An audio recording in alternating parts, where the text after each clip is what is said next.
Man, in the world of AI and apps and everything else, you're seeing the apps coming into every part of your life, including bass fishing. And the number one fishing app in the world, apparently, is one called BassForecast.com. And you look at the number of reviews and the number of users that it has, and they're obviously doing something right. So I wanted to get them on the podcast and ask some questions. We had Mike from BassForecast.com, and we had a great conversation that you're going to hear right now, all about the different types of data that they use in their app, how they use it, how they're making these forecasts to not only have recreational anglers catching more bass regularly, but also the pros. So I know that this audience is going to be interested in anything that helps us to catch more fish, and that's what I wanted to learn about with BassForecast.com. So here we go with Mike. Let's go.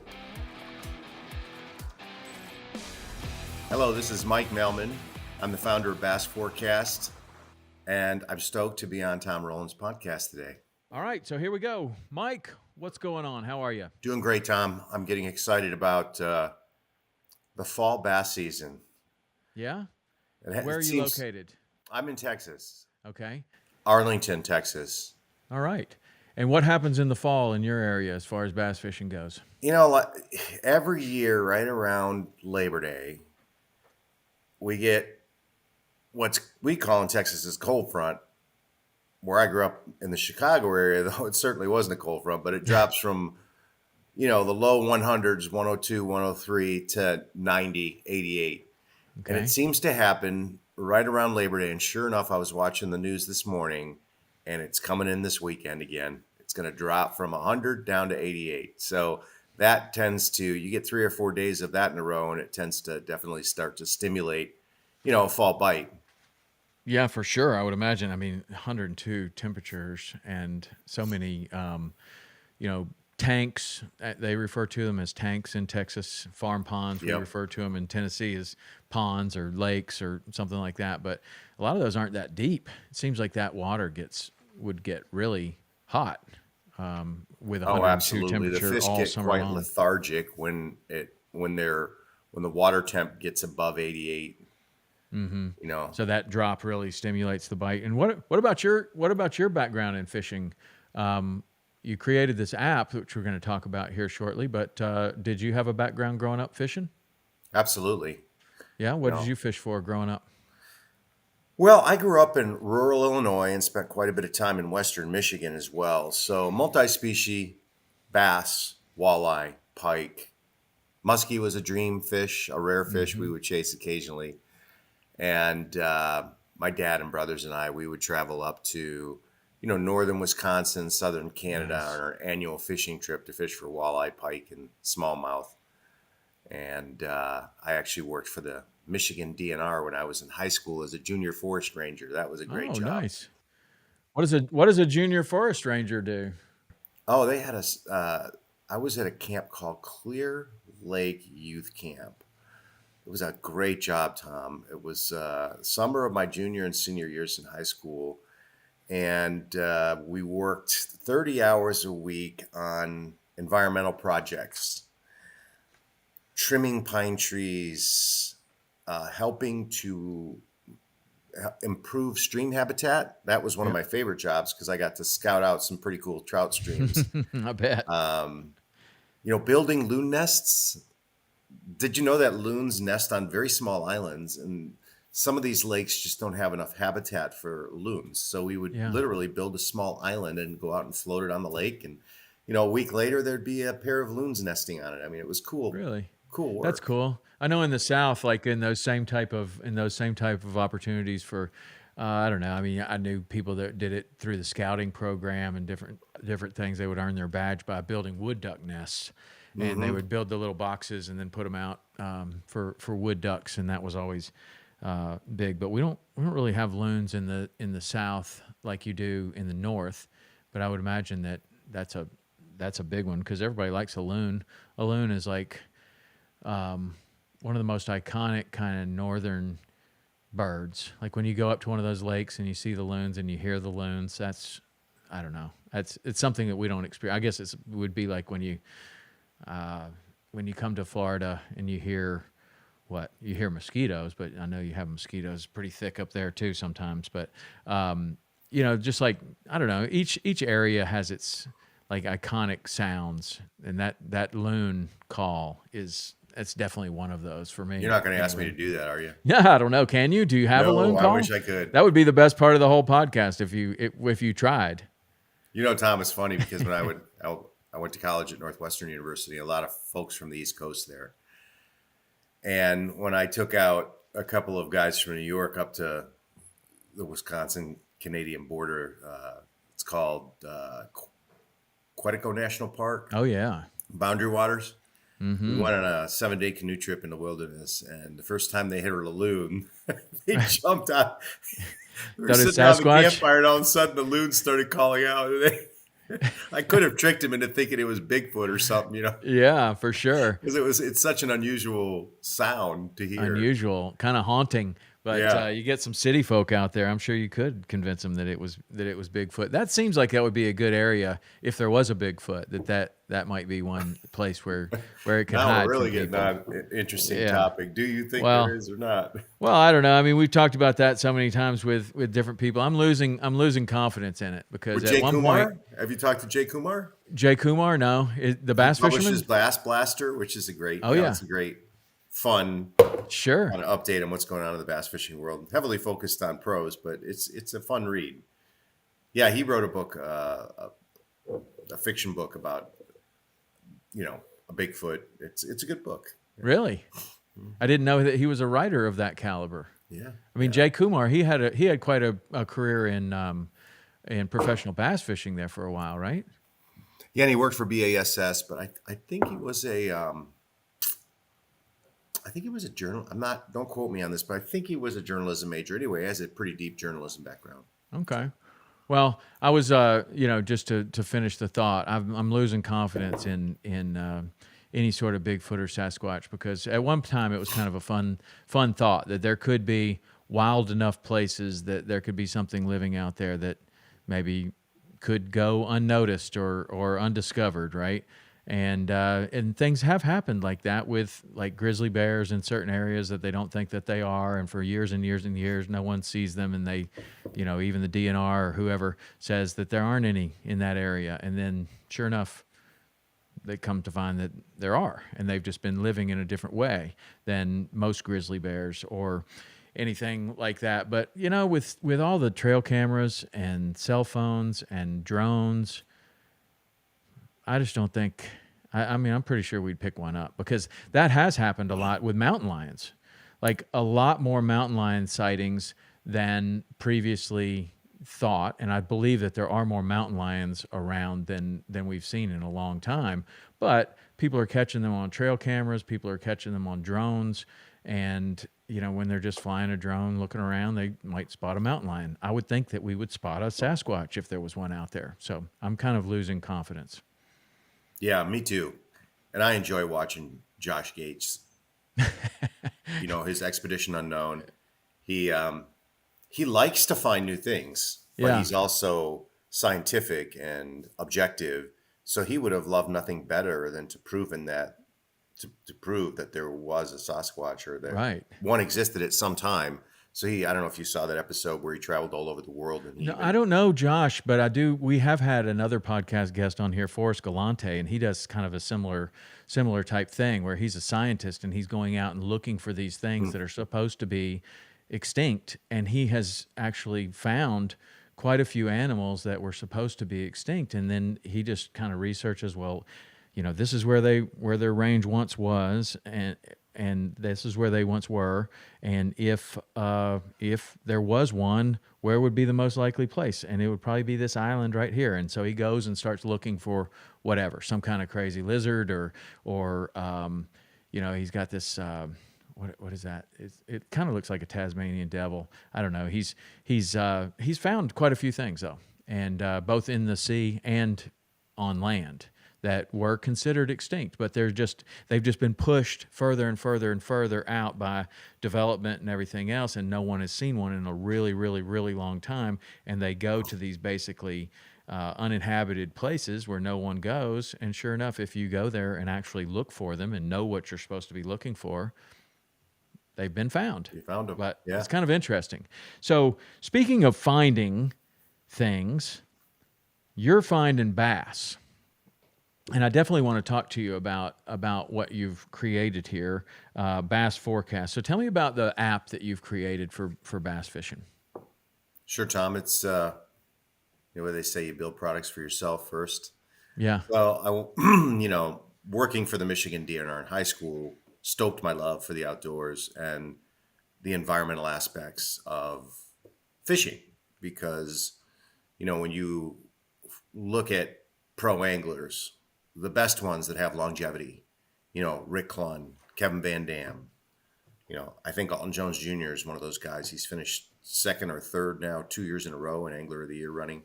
They're all amateur scientists. They talk about how the weather affects the bite. And, I started subscribing to In Fisherman, probably way back in the 1980s when it first came out, 70s. And just was enthralled by the way they would approach the sport, and got to the point where when I was 20, 22, 23, I was guiding my friends and my dad and whoever else to whatever we would fish for. I knew how to figure out the bite because I was reading and learning and studying all the time. And so when I went to Northwestern University, I thought I was going to be a fisheries biologist. My first 2 years, I studied biology. Then I switched my major over to econ and, went into business. But I never lost my love for that part of the sport. And as time went on and I got busy in the corporate world, I just got tired of being on the wrong side of, you should have been here yesterday. I'm sure you've heard that. It's 5 worst words in fishing, right? Yeah, well, Lefty Cray always said the fishing was so good, I thought it was yesterday. That was one of his best. That was one of his best ones, I thought. I've learned a lot from Lefty Cray. I tell you what, that Lefty Cray loop knot, if you fish that on Senkos, flukes, and swim baits, you will get bit more often than not, because it just imparts a little bit more action by allowing that bait to swing. Glad you brought up Lefty Cray. Yeah, he's a legend, iconic. Yeah, absolutely. So then, I started a network of, after I got done in the corporate world, I started my own business, which was an in-store TV network. We had screens in about 1,000 coffee shops across the nation, including Einstein Bagels was our big account. We were licensing feeds from ESPN and AccuWeather. And one night over drinks in 2017, I mentioned to my AccuWeather contact that what I thought of his fishing forecast, that it was very inaccurate. And he calls me a couple days later and says, we have 1.2 billion unique users a day worldwide, AccuWeather, between their app, their licensing agreements. When you think about the local news you watch, probably even in South Florida, it's brought to you by AccuWeather. So he says, fishing indexes are number 2 looked at index. Tell me more. And I said, well, Mike, you're not a fisherman, but a trout will die when the water gets above 70 and a bass hasn't even reached its peak metabolic rate. So how can a singular fishing forecast be accurate for all species? It's ridiculous. It's as ridiculous as having a hunting predictor that says polar bears and snakes are going to be in the same area. So we decided to go ahead and bring something to the industry that it desperately needed. Much, much better forecast for, the working man who his or her limited time in the water is very, very valuable. And if they know that, if they can only burn 1 weekend a month to go fishing because they have family and work and school and whatever other obligations, and next weekend's going to be an amazing weather event, and they know that far enough in advance, they can juggle their schedule around. That was our core value proposition, and no one was doing it. When we launched this in 2017, there were 3 companies out of Eastern Europe. I laugh because they weren't really companies. I think a couple of them were kids working in a mom's basement kind of thing. And all they did was take a weather forecast and put lipstick on a pig and call it a fishing forecast. So in some ways, we were fighting a little bit of an uphill battle to educate people on what we were doing and how much more scientifically we were approaching it. A big part of our formula is the temperature time lag for how long it takes the water to react to the air. And we studied water engineering reports as much as talked to fisheries biologists about that. So a water engineering report, that is a resource that I am currently not using. Never even heard of it before. Not a lot of fun reading, Tom, but it's well, I'm sure, but tell me who would use that data And where did you even find out that you could that it was public, that you could even get it? Is that like, who would use Oh, that? there's a lot of great information on it. The question is, how does it apply to what we're doing? Well, the top 10 feet of the water column, the temperature trend and the photo light period will dictate what bass season we're in. Mm-hmm. I'll give you a great example. You mentioned Tennessee. Are you from Tennessee? I know you Yeah, live in I'm Florida. from there. Yeah. Okay, great. The Bassmaster Classic was there in Tennessee Mm-hmm. 2 years ago. During the Classic, it was really cold leading up to the Classic, and the prevailing wisdom was the fish are in a winter pattern. Now, 10 days before the Classic even began, our algorithm picked up on there was a slight warming trend, that it was going to be deep enough and long enough to cause a pre-spawn movement. And the big girls always move up first.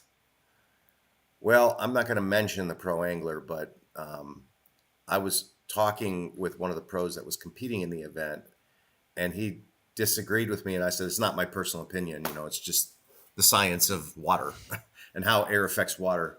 And he stayed deep.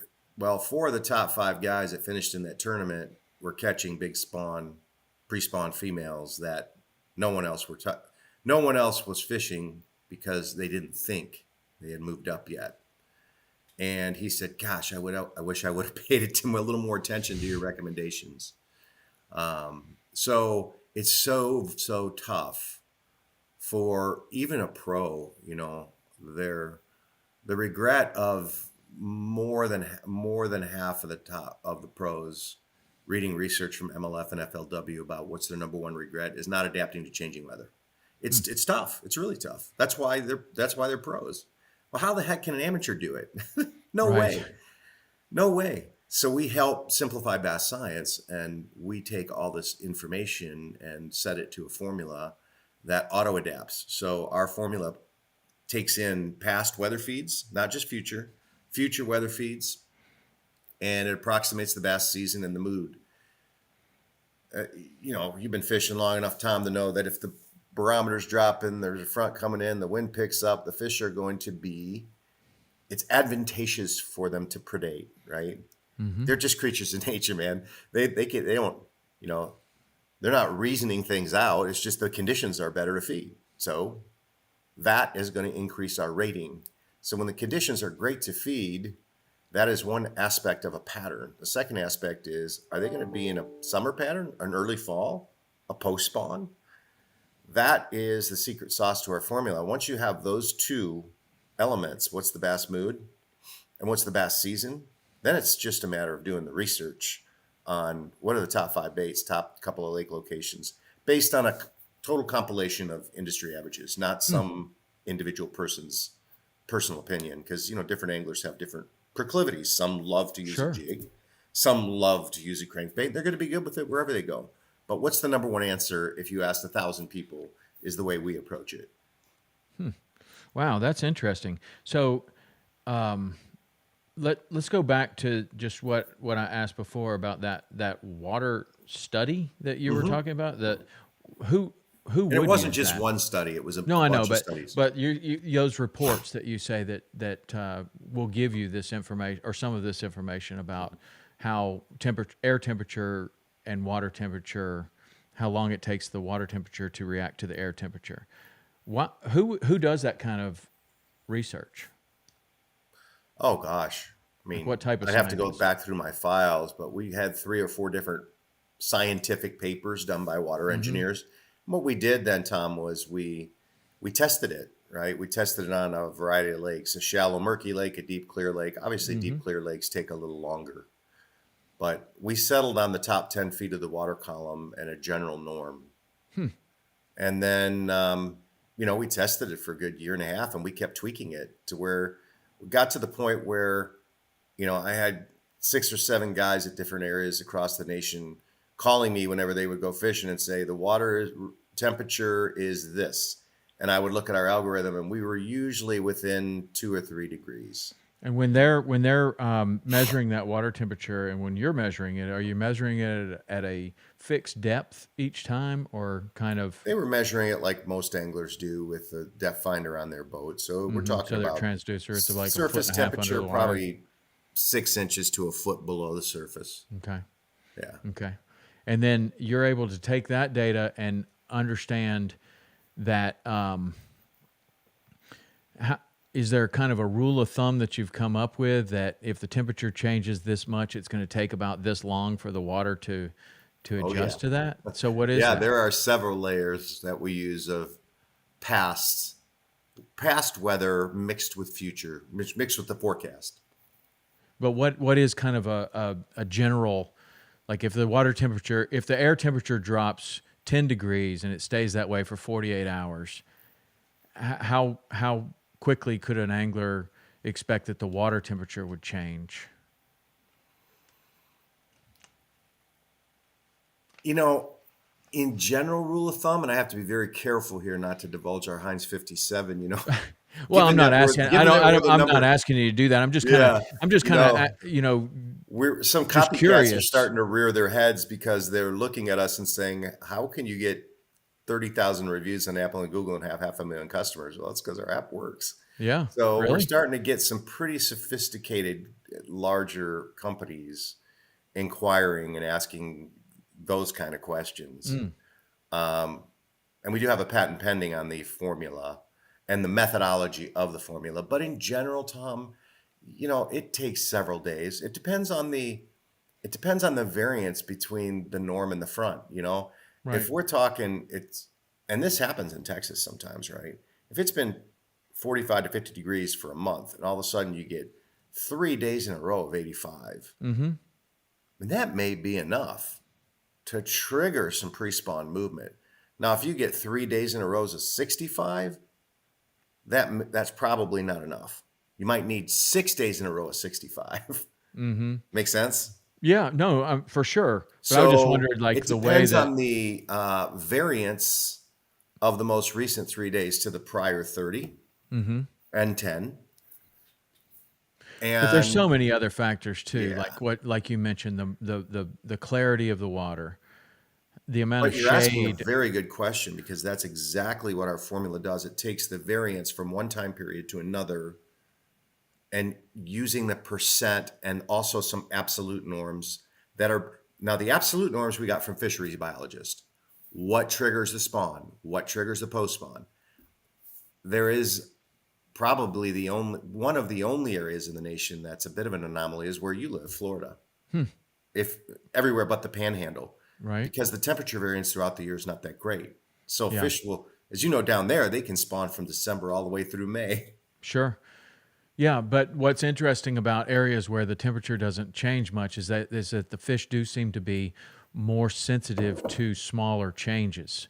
So, for example, if the water has been 85 degrees for most of the year and it goes to 72 degrees, in other states that may not be. I mean, the fish just seem to be more used to it, right? Like maybe that's not a good actual number, but a small change totally in get it. water temperature might not really like that. Almost happens every single day to certain fish in certain parts of the country, but in other parts like Florida or Texas or other places where it stays warm the majority of the year, and then you get this freak cold front that drops the temperature 7 degrees, those fish aren't used to it and they react differently, I think. I mean, I don't know. I'm asking you what your opinion is. Well, they we are act partnered differently with the Texas Department of Wildlife. We've been working on the partnership for 18 months, and actually we just signed it 3 days ago, where we're coordinating and cooperating on research. Oh, really? And so I'm part of a team right now. I'm working with the author of this book, Lunkermetrics.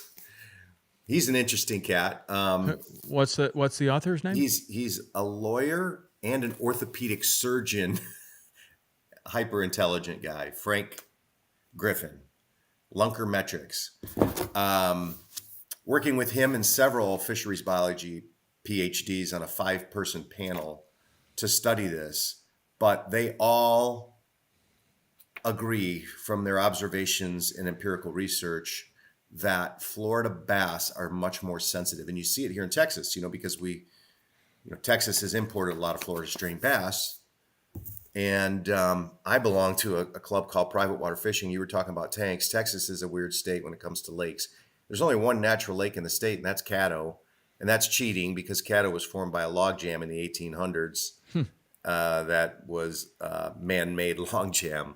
So really, there are no natural lakes in Texas, but there's a lot of tanks, ponds. A lot of ranchers build bass lakes that are 40, 50, 100, 200, 300 acres, and they try to manage them for trophy bass, and they'll bring in F1s, Florida strain bass.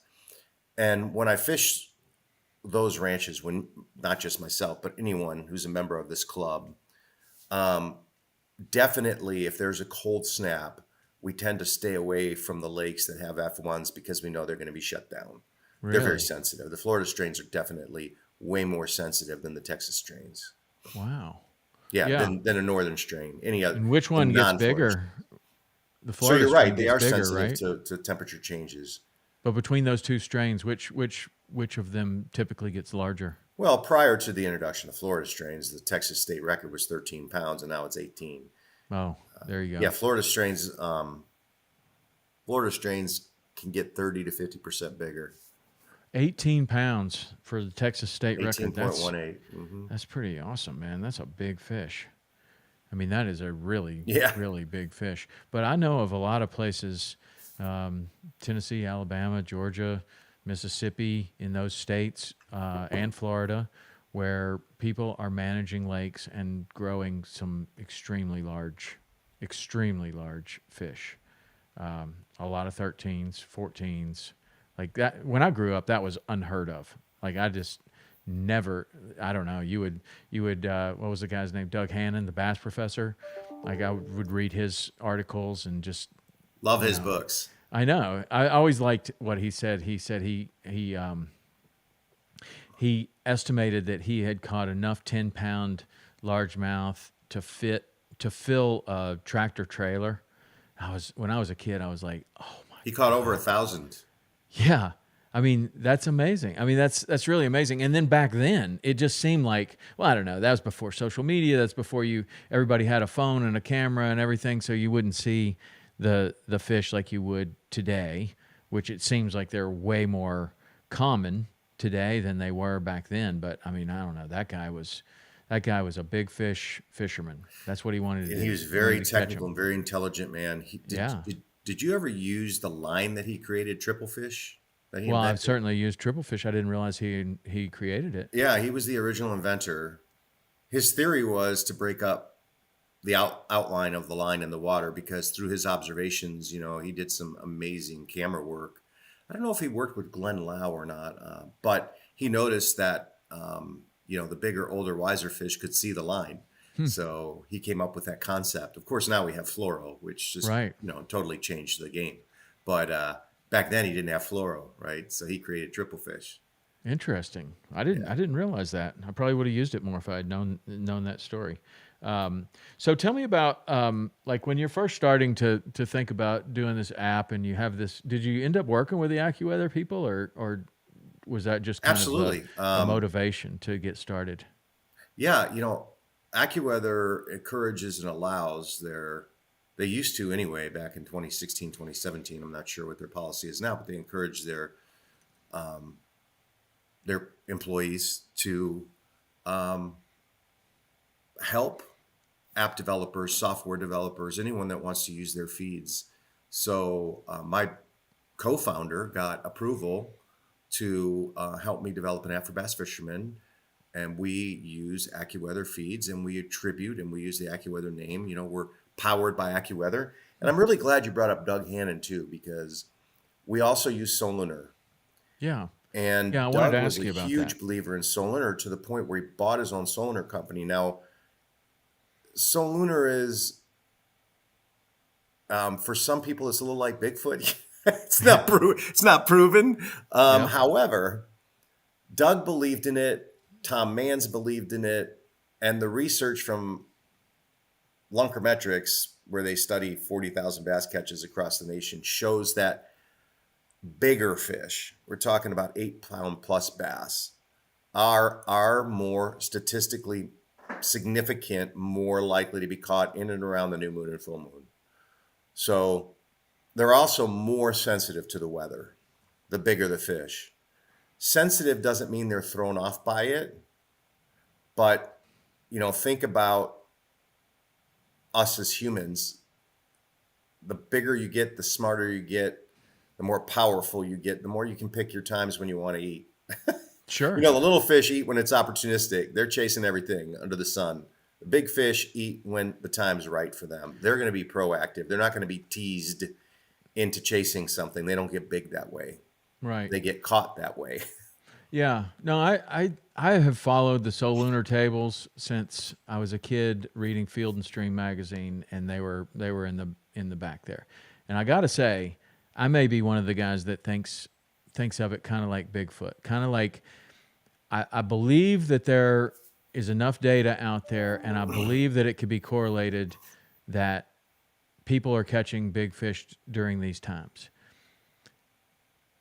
As a fishing guide, I'm out there every day. So I've never been able to say, well, we do it with the tides all the time. So we know without any question that the beginning of the incoming tide at this particular spot, that's when the fish are there. You can go there, and I'll go there. What type of species, Tom? Well, you could any flat species. So bonefish, permit, tarpon. Those are three of the fish that I fish for a lot. But then there's also snook and redfish. I'm coming bone fishing with you. I love bone fishing. I don't get to do it very much. It would be very interesting for you to see the type of the data that we look at in that type of fishing. Because I do believe, and that's one of the things that I wanted to talk to you about, is that you've had such success with this app in bass fishing. I do believe that you could possibly do something for saltwater fishing. But just like you were talking about, there's so many different types of fishing and so many different types of species, and each species is slightly different. We'll fish for about 50 different species, and each one you're looking for something just slightly different. But over time, you get to where you can forecast, okay, at this particular spot, because I've been here at all of these different times of the year, at a certain time of the year when the water temperature is a certain amount, so usually spring and fall would be kind of consistent either on the rise or on the fall. And then as that tide is coming in at this particular spot, that's when the fish are generally here. Now, because you're a curious person, or I'm a curious person, I find them there then I would go, okay, well, are they there from or you just continue to fish that spot through the incoming tide. Now it's high tide, and you're not seeing any fish anymore, okay? So you think, okay, well, I'm targeting that first 2 hours of the incoming tide. But then you're like, well, I wonder if the water depth would be similar and the current would be similar. It would just be going the other way. Would these fish be in the same situation on the outgoing tide, on the last 2 hours of the outgoing tide? And so a lot of times that you can go and you can find a spot, and sure enough, that's true. Yes, they are. So it's more of a water depth issue and a current issue. But then there's other spots that it is, nope, you only find them. I only find these fish on the incoming tide, or I only find them at another spot on the outgoing tide, or I only find them here on the slack tide. And there are different situations where it does seem like no matter how many times I go back and try to find these fish on a different tide, it's not worth it. It's like that is an incoming tide spot, and this over here is an outgoing tide spot. And so we can find places that we can fish on any tide, but it's an interesting kind of thing to look at on the data. Like when I'm trying to apply the Solunar tables there, it's like it could be the greatest Solunar period in the history of the world, but if I'm there on a dead low tide and the fish are generally there on a mid incoming tide, or there's just no water on that flat, so they may be eating somewhere, but not right there. So that becomes difficult for, I think, people in that type of fishing and guiding to apply the Solunar tables on a regular basis.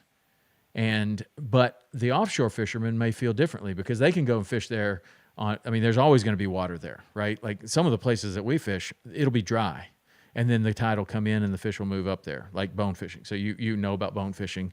So you can imagine that there aren't going to be any fish up there if it's dry. But the offshore fishermen, I think, could correlate the solunar tables much more so than an inshore fisherman. Now, for bone fishing, wouldn't you on a new moon or full moon get a larger tidal movement? Yes, because there's you absolutely would. You so absolutely then it's just would. a matter of figuring out exactly what time of the day. Yes. You know, I'd love to fly bone fish in Florida because I hear there's some giants there, and I haven't done it that often, but I just love it. And done it in Belize and I've done it in the Bahamas, and in both instances, Tom, the guides there on a rising tide, they say the fish come up and they're spread out, and then when the tide's up, they're hard to find because they're spread out in the mangroves. Yes. And even if you hook one, you're never going to get her in because there's mangroves and they're going to tangle you up, right? So then what they do, they prefer the falling tide. And it was interesting, both guides did the same thing in Belize and the Bahamas.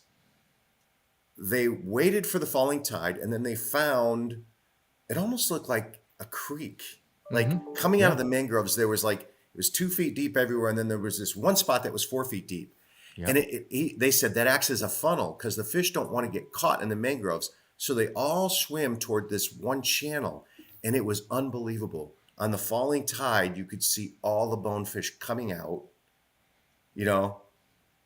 along this one channel.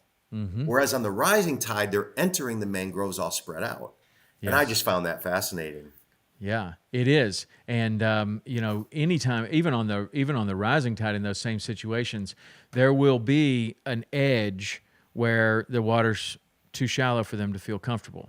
They may be able to get up there, but it's too shallow, or eventually it becomes too shallow for them to even swim up there. So there's that edge somewhere. So that edge is the defining feature that keeps the fish in some sort of a place that it's easier for us to find them, right? So right. As the tide's rising, you can continue to move up that edge and kind of imagine, okay, I'm staying in this same depth of water all the way up until it gets so high that now they can go anywhere. And then at that time, maybe the edge is the shoreline, or maybe the edge is a mangrove shoreline. But then on the falling tide, it becomes easier and easier and easier to find them. I do believe that, but it's also kind of fleeting. That oh yeah. And on the new moon and the full moon, the tide is much higher and the current is much stronger, but also it will dump out of there very quickly. And there's some places where the tide actually, in my experience, can be too strong on a full moon and a new moon. And then there's other places where on weak tides, the fishing's not very good. But then there's places where it's just right. Like you hit that day and you can look back through the log books or whatever, and you're like, I don't know what it was about this particular day, but it was on fire. And, that's when you start looking at it and it's like, well, was it the tide? It was obviously right. So I can go back and I can find the exact times that tide, this exact tide, moon, everything is forecasted. But then where it becomes interesting, and I think that's where like an app or AI or something else could help you, is because there's more data there. There's temperature, there's cloud cover, there is wind direction, and wind speed is a very big one in that type of fishing. That plays into our formula quite a bit, actually. It does. How do you use that information? We've all known intuitively and through observation that wind speed affects the bite. We just didn't understand how much until Josh Alwine studied 40,000 bass catches, and he wrote a book called High Percentage Fishing. It's actually the number one, has more ratings on Amazon of bass fishing books than any other bass fishing books. It shows the appetite for good information. He found that when the wind speed increased, the catch rate increased proportionally. And when the wind speed dropped below a certain level, the catch rate dropped off the face of the earth. It was an enormous difference, which makes sense. When it's dead calm, the fish are very, very spooky. Now, an angler that loves to fish deep is awesome with electronics. It doesn't bother a bass That was going to be my that's first hanging question: out is and what feeding year more that than book was 20 written? feet, more than 20 feet deep. But that's more of a rarity. It definitely reduces the bite significantly. And that's because they've been predated on, from the time they were fry, number one. Number two, the positive end of that is, wind speed, any sort of ripple on the water refracts light, right? Mm-hmm. So Mm-hmm. advantage predator. Right. Absolutely. It also focuses current, creates current where there otherwise would be no current, like in a small pond or a tank. So the water will be flowing. It doesn't push bait fish like a lot of people think. That's a myth. What it does is it does concentrate plankton and it starts a food chain effect. So it starts a food chain, it creates current, it refracts light, hence the predators are going to feed more. And when the wind speed is up, our rating goes up. When it drops, our rating drops. All of this is algorithmic and automatic, and it just automatically. In fact, sometimes our customers say, "Hey, your rating changed. You guys don't know what you're doing." I'm like, "Are you kidding me? You should love the fact that our rating changed, because what we did was we reacted to the changing forecast." Now, it won't change dramatically unless the timing of a front differs. That can affect it. But at least we're giving people. I mean, there's two biggest things we do for anglers that no one else is doing, is helping them understand if they have limited time on the water, what days are going to give them better odds far enough in advance to actually do something about it. Mm-hmm. If someone tells you, "Hey, Tom, Like how tomorrow's going far to be epic." how far in advance is that? Well, as far as we can go with reasonable accuracy on the weather, 10 days is about as far out as weather technology now can predict with 70 plus or minus 70% or greater accuracy. You get to 7 days, now you're getting in the 85 to 90% range. So most bass trips, 79% of bass trips in the US are planned 7 days out or less, which is an indicator that people are watching the weather. We're just giving them a heads up far enough in advance to do something about it. If I tell you 10 days from now it's going to be an epic bass day, you can probably juggle around your schedule to make it. If I tell you tomorrow's going to be an epic bass day, sometimes you can't make it. Right. And then the second thing we do is, no matter what, even if it's going to be the toughest day of the month, we will give you an adapted pattern for that day. A pattern is comprised of three things: location, bait, and presentation, right? Where are they most likely going to be? What are going to be the top 5 baits according to industry-wide research? And what is going to be the presentation speed, which a lot of people don't pay attention to. Do they want it slow, fast, or medium? Super critical. So we'll help, stack the odds in favor. And we started tracking the effectiveness of adapted patterns against top flight tournaments. Last year, we predicted 86% of tournament results 10 days before the tournament began. Like tournament results being Tournament like results meaning the bag pattern. weight? Were they the catching pattern? them pre-spawn, spawn, and what were the top baits?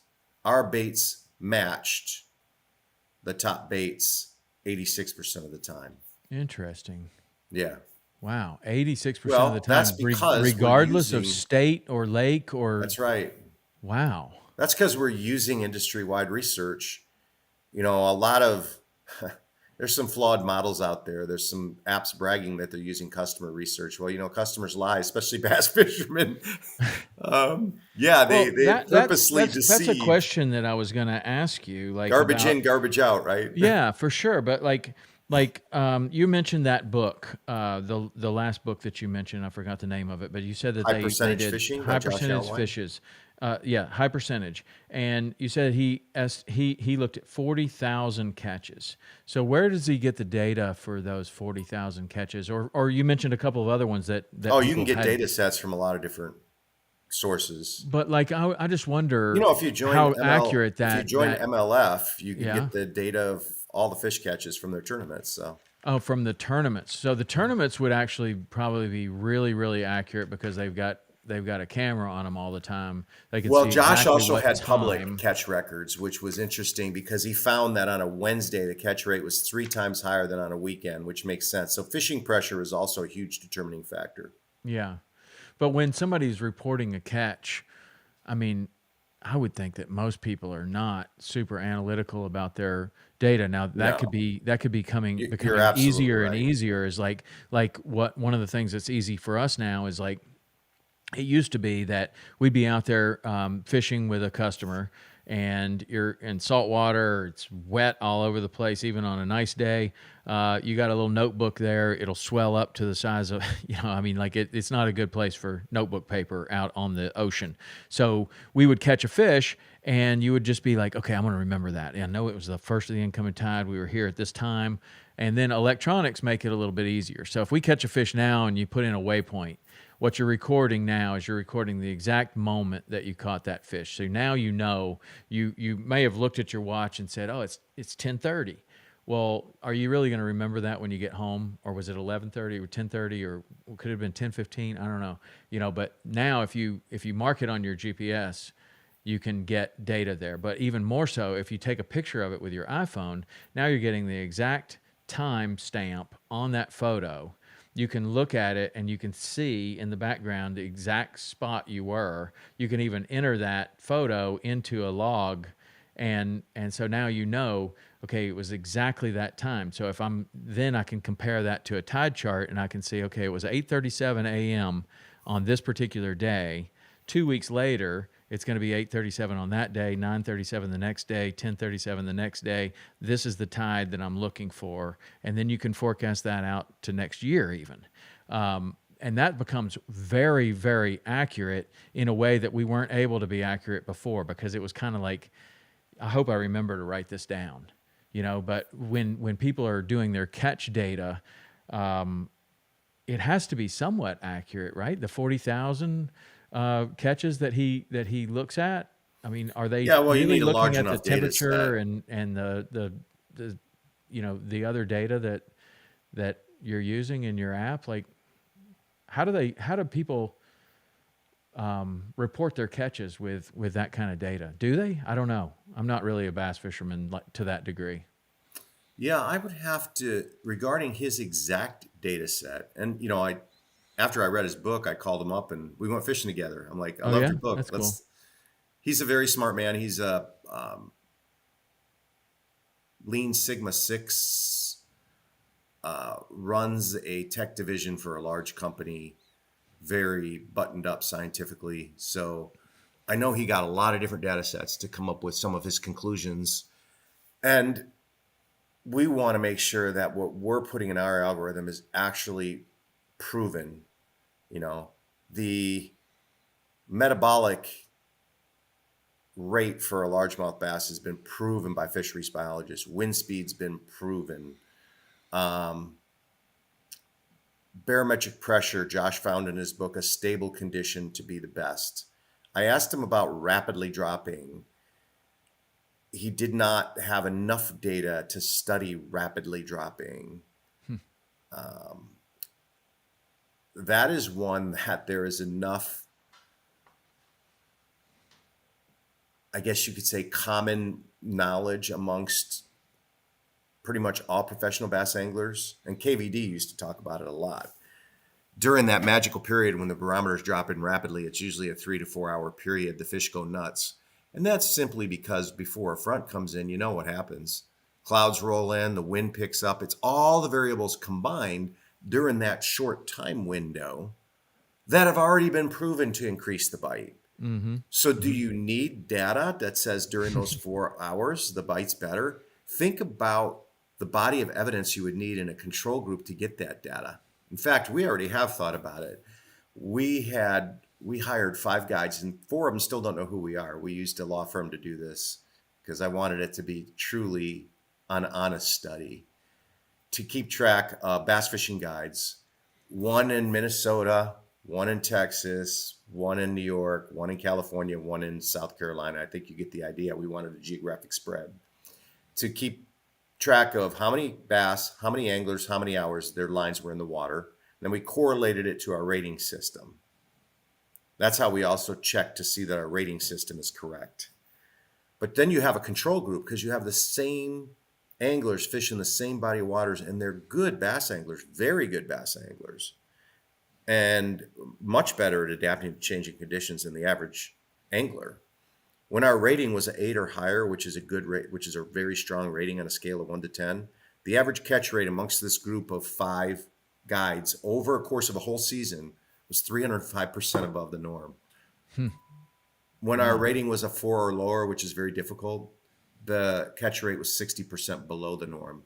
That's when I knew that we had our rating system on track. Now, there were days that bucked the trend. Sometimes we said it was epic and the guide had a tough day.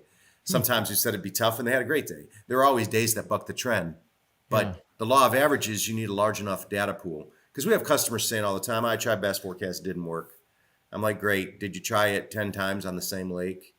Do that and call me back. Usually they'll come back and say, yeah, I see your point now. That's it's interesting. Like, hey, look, That's if your batting average was 2 out of 10, I mean, we asked a lot of people, including some super sharp anglers like Alton Jones, Scott Martin. Scott's, we sponsor Scott too. Scott's involved in our company. He's a great guy.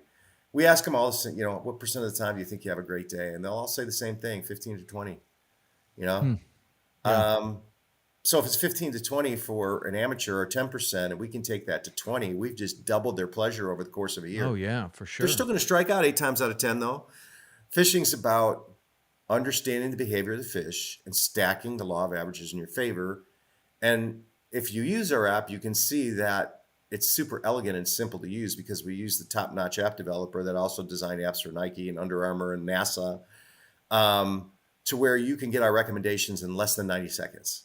Wow. So it's kind of like, why not? What have you got to lose? If you disagree with them, fish the way you want to fish, and you have a fallback plan. And if you don't have an idea, then you got a primary plan. That's kind of our goal. It seems like on a tough day, good anglers would be at an advantage. Oh, absolutely. But that I'm not sure that that's what I heard you say when you were talking about on a tough day or on a good day they were up 300%, but on a when your rating was they low, were 60% below the norm of the average catch rate for the entire study. Oh, okay, of the average catch rate of the entire study. The guides were obviously, were catching a lot more on a tough day than a bad angler. They were 60% below the norm of the average catch rate of the entire study. So let's say, Tom, that the average catch rate was 1 bass an hour, right? Yes. On tough conditions, they were still catching 0.6 per hour, which is pretty good. Yeah. And on excellent conditions, they were catching 3 per hour. Gotcha. Make sense? Yeah, that would make sense. And it certainly makes sense that when you have a pro or a guide that's out there every single day, even their customers are doing better on the bad days than, typical. I mean, I thought that kind of a tough day of fishing was almost an advantage in a tournament because you didn't need to catch as many. And if you did catch any, you were probably going to be, one of the top boats. And if you could eke out a pretty good day when everyone else thought it was tough, you could win tournaments easier that way than if it's this unbelievable day and everybody's throwing up monster scores, and then anybody is capable of catching a huge fish or a lot of fish or whatever. It seems like the tough days kind of allowed the cream to rise to the top. Like that's when the experience paid off. That's when hard work, experience, knowledge paid off a little bit more. So guys, anglers who are great with electronics and wonderful finesse fishermen, they love those tough days. Yeah, exactly. But there's 30, so there's more people that bass fish once a month in the United States than golf. That's why we chose bass. Simply, I wasn't thinking, I didn't have dollar signs in my eyes when I did this with AccuWeather. I was really just trying to solve a problem. I'm like, dude, we need to do this. It's like no one's doing it, and it's super important to angler to people. Most, not all, but most people involved in the fishing industry are out of touch with the common man. and I say man, I mean 85% of our anglers are men, but we have a rapidly growing base of females. They're hardworking people that don't want to have a lifetime of experience to try to be able to figure out the bite. We bring a lifetime experience to them and make it simple for them to access. Yeah. Which actually sometimes angers super experienced fishermen, because they're like, you're divulging my secrets. I'm like, it's not your secrets. It's we're trying to help people. We're trying to help people that can only fish once a month and last year only had 1 or 2 great days, have 3 or 4 or maybe even 5 great days a year, create memories. Yeah. And that's what we're doing. We're for the, I think there's 400,000 tournament bass anglers in the US, yet there's 40 million people that fish for bass. Right. And when you look at the top pros, they might have 300, 400,000 Facebook or Instagram followers. You think, wow, that's a lot. But every single golfer has millions. Right. Yet there's more people that bass fish and golf. So, the average angler does not follow the pros that much. We even surveyed our own customer base. Only 25% follow any kind of fishing media. And here they are signing up for a technical bass app. Right? Well, yeah. I mean, I would think that there's a tremendous number of people that just want their kids to catch some, a couple more fish. They just want their grandkids to catch a couple more fish. They just want to go out there and catch a couple more with their buddies. But I don't know. I mean, people get into fishing, and then it tends to, if they have some success, they tend to get into it more, and they want to replicate that success, and then they tend to, that's why it tends to be an obsessive sport. But you have to have some success to initiate that obsession. To get hooked. Right. Like you got to get hooked. Exactly. And if it's just failure all the time, then those people find something else to do eventually. But failure is most of the time in fishing, even for the very best. So they only need to have a few highlights of this one day where it seemed to all come together, and then they're hooked. They're in. Because now they're just like the rest of us. That's what we have as professional anglers, is a few days where it really comes together. A few days where you Tom, feel like hit the you're a nail on the freaking head. genius. But most of the time it's failure after failure after failure, strikeout after strikeout. But that's not a real good invitation into the sport, that, hey, come fishing, you're going to fail most of the time, right? But that's true how it is, and that's not the way social media makes it. The positive side look. of that, Tom. Come Well, fishing, yeah. because you'll get you'll get some incredible magic moments throughout the year. Right. You'll get If some you have the incredible, perseverance to stick through but beyond that, like, come fishing, you're going to fail most of the time, but what you're going to learn is life skills about how to solve problems. You're going to learn life skills about how to kind of work things out, and then how to forecast things. And when it does come together, it's going to be really amazing.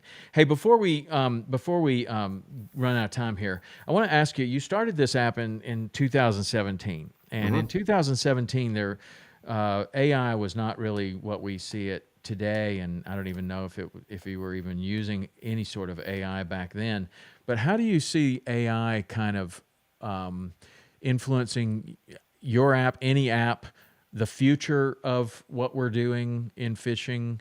Because obviously, with AI, you'll be able to, in theory, you would be able to process a lot more data and make it make sense to the regular person. But I don't know if you're currently using it, if it's part of your app, or Oh my gosh, if you see that we have. all of your app.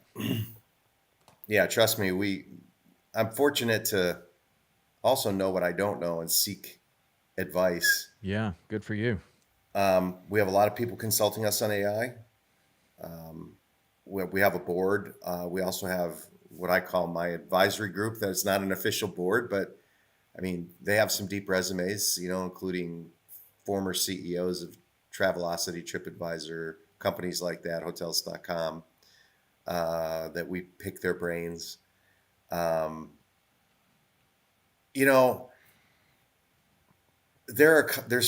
one fishing app claiming to use AI, and but the problem is, if you don't have the right basis of information that's feeding into it, then the output is not correct. Mm-hmm. In other words, if your customer base is lying, which is a huge problem in Sure. fishing. Yeah. So, Both is ways. there a way Both to ways. use And by the way, AI? it's not always like I caught 50. Somebody that caught 50, that legitimately caught 50, might come back to the dock and go, I got one or two. Like, I don't want anybody to know where I was. You know what I'm saying? Like, they Right. suppress the data. It's almost like the people that are lying about it on the upswing didn't actually catch anything hardly, but they say they caught 50. But the guy that really caught him, boy, he's got his lips sealed. I think we, as a company, Bass Forecast, is in a great position to deploy AI because our customers know we're all about. There's so many companies out there. When you think about it, Tom, and you know the industry very well, it's all about what happened yesterday and mapping and sharing and bragging. All the apps and softwares are and websites are all about that. We're actually predicting. Mm. And when you look at tournaments, Lake Fork is a great example. Last year, or the year before last, I'm sorry, Alton Jones won it. And the baits he was using were not the baits the local guides were using. Why? Because they were stuck in the past. He was looking at it objectively, right? We use a compendium of sources that are well vetted and we know the data is accurate. Now, our customer base also knows, because we're not a sharing and bragging and spot sharing app, that we are confident that we're more likely to get the truth from them. So yes, but you have to ingest the truth before AI can be effective. Yeah, I can see That's a that for big sure. picture view on it, our big picture view. With that said, there also need to be more solid studies that have a large enough base of evidence to be statistically valid. Yeah, interesting. Well, AI, I don't know where it's going. Um, at the least, I hope it helps me to catch more fish. Um, and then there's a million things about it that just scare the hell out of me. But I'm using it. I am. I was on a call about AI just before we started this podcast, about how we can use it to organize, data, footage, things like that. And I don't know. It has a lot of great possibilities. Just don't know where it's going. I don't think any of us do. But anyway, well, let's do the hot seat here, and we'll end on that. And Ruh-roh. End on a bang, well, huh? yeah, well, What am I it's in good. for here, Tom? Well, it's the hot seat is a series of very simple questions that you give your initial reaction to. Just, you don't think about it too much. You just, I don't know. You'll think it's either Okay. you'll think it's funny or you won't. I don't know. I think it's funny. Some of them. All right. So you ready? Mm-hmm. Would you rather text or call? Call. Chocolate or vanilla? Chocolate. Pancakes or waffles? Waffles. Favorite form of exercise? Playing soccer. Would you have a reptile as a pet? No. Would you rather have 1 million now or 10 million later? Depends how much later. You know what? You are the best. That's the first time anybody's ever given that answer. That's a great answer. How much later? Nobody's asked that. Most people just do it really quick. Freshwater or saltwater? Ooh. God, you're killing me. Anything sight fishing related. Okay, like that. That'll do. Would you rather be designing apps or actually fishing? Actually fishing. Okay. Most challenging thing about your job? Let's say one of the most challenging things about your job. About my job or running Bass Forecast? Running Because Bass Forecast. those might be two different questions. Whatever comes to mind. Defining your market. Defining your market. Okay. A rewarding thing about running Bass Forecast. The thousands, tens of thousands of reviews we get where we have created incredible memories for people, and they're so thankful. Look, when a pro uses us to win a tournament because we caused them to think outside the box or caused them to understand that a pattern was changing, that feels good. But when a school teacher says, I have 3 kids that have been wanting to catch bass, I don't know what I'm doing, they're getting frustrated, they're ready to give up on the sport, but then I found Bass Forecast, took them out on an epic day, and they all caught bass, and you should see the smiles on their face.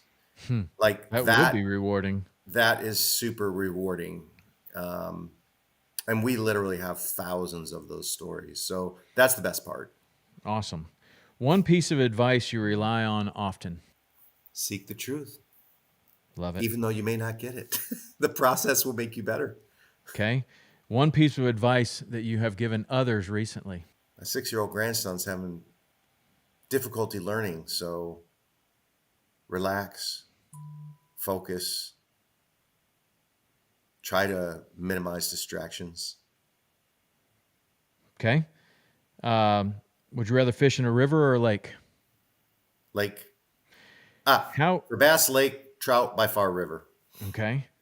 How would you want people to remember you? As someone who was fair and helped them. Awesome. Awesome. Well, that seems to be what you're doing with your app. So congratulations on that. Very cool. So if somebody wanted to get it, how do they do it? Real simple, Tom. We're on Google and Apple. So just go to the App Store or Google Play and install Bass Forecast. Bass Forecast. That's it. In fact, it. we have a couple of partnerships that we just signed and some that we renewed. So when you sign up for Bass Forecast Pro, which is only $29 a year, you get a $20 Tackle Warehouse gift card. It's good on anything in the store, so it's same as cash, even sale event items. And then there are other goodies you get with it, discounts and free membership to Bass U. All in, I think it's $100 worth of goods. There you go. That's cool. Well, you're obviously doing really well with it, so congratulations on that. I found it pretty interesting, all the different data that you're able to use to do this. So when are we going to create the saltwater version? Well, let's you and I talk about it. There's some companies doing a pretty good job in that I'm friendly with. One of them started Surfline. You're probably familiar with. It's an inshore app for inshore species. They're a club. They're like $99 a year. The Simons run it. Salt Strong? Yeah. Yeah. Those guys are sharp. Yeah, very sharp. Now, I know they're real strong in redfish and speckled trout. How are they in bonefish and permit? They do great. I mean, I think very highly of Joe and Luke as people, and the product that they put out is extremely solid, Salt Strong. So shout out to those guys. Definitely high quality individuals and high quality product. So yeah, I think they do great. We're going to stay focused on bass. You know, the bass industry unto itself, there's more money spent than skiing and snowboarding combined. So, now we may do multi-species with retailers. So we're working with retailers and e-tailers on, they have issues with making their staff making good recommendations when someone comes in and says, hey, what should I buy? So interesting. If we know where they're fishing in the next 10 days, we could recommend the right baits and the right rods and reels and line that match. That's cool. And again, trying to be like Switzerland here and be brand agnostic. We're not talking about a specific brand as much as a style, a style that fits, and then whatever brands they want to recommend is up to them. But right. The retailers that we've met with, and we've met with all the big names you can think of, have said this is super interesting. We'd love to let our customers know, what the research says you should be buying, and be a better consultant to our customers. But can you add other species? Right. So, yeah, I mean, we can tweak our algorithm for sure to adapt to walleye, trout, pike, crappie, etc., other game fish. And we would probably do that in a business to consumer software, not necessarily a mobile app. Yeah. We would just have to see. Yeah. Well, I'm sure they need help. That's anybody that's in retail, their goal is to provide the customer with great service.